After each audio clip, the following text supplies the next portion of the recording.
તો પેનમાં આપણે 2 ચમચી વરિયાળી અને તીખા લીધા છે 15 થી 20,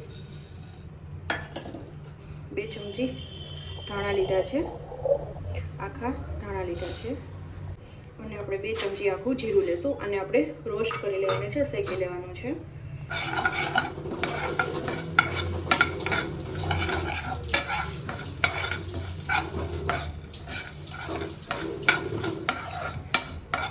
સરસ રોસ્ટ થઈ ગયા છે. બીજી પેનમાં આપણે કાઢી લેશું. પાણી ગરમ કરવા માટે મૂકી દીધું છે અને અહીંયા છે ને મેં કેરી લીધી છે, જે 500 ગ્રામ કેરી છે.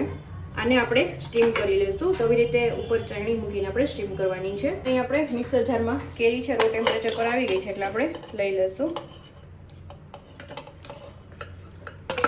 અને 1 ઇંચ આદુનો ટુકડો એડ કરવાનો છે અને અડધો કપ આપણે ફુદીનો એડ કરશું અને પાણી છે આમાં બિલકુલ એડ કરવાનું નથી. સરસ રીતે આપણે પીસી લેવાનું છે. તો અહીંયા મેં 700 ગ્રામ સાકર લીધી છે. 500 ગ્રામ કેરી છે, સામે 700 ગ્રામ મેં સાકર લીધી છે. સાકર ડૂબે એટલું આપણે પાણી લઈ લેશું. હવે આપણે એને મેલ્ટ કરી નાખશું.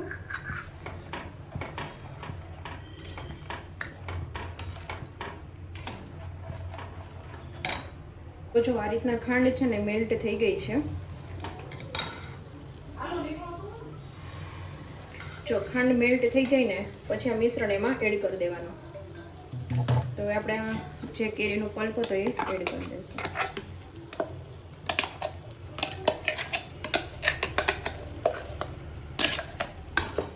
એડ કરીને સરસ રીતે મિક્સ કરી લેશું. તો અહીંયા જો પલ્પ છે મેં એડ કરી નાખ્યો છે. હવે એમાં આપણે જે ધાણા વરિયાળીનો જે ભૂકો કરેલો હતો એ આપણે ઉમેરી દઈશું અને સરસ રીતે મિક્સ કરી લેશું.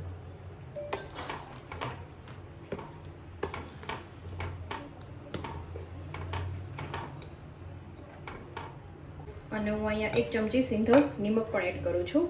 અને તમારે સંચળ પાવડર એડ કરવો હોય તો પણ તમે હાફ ચમચી નિમક અને હાફ ચમચી સંચળ પાવડર એડ કરી શકો છો.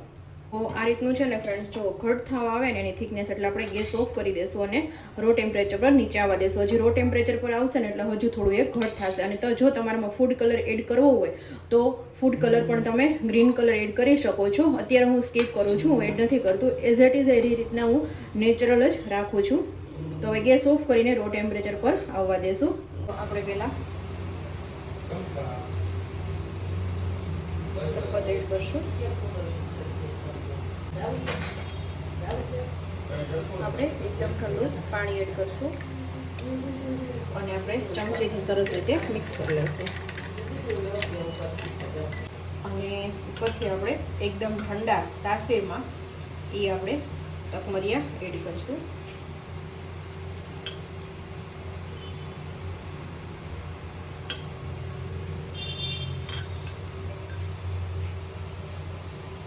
ફ્રેન્ડ્સ, કેરીનું શરબત બધાને ખૂબ જ ભાવશે અને ખૂબ જ સરસ ટેસ્ટી અને શરીરને પણ એકદમ ઠંડક આપે એવું આપણું શરબત છે બનીને રેડી થઈ ગયું છે.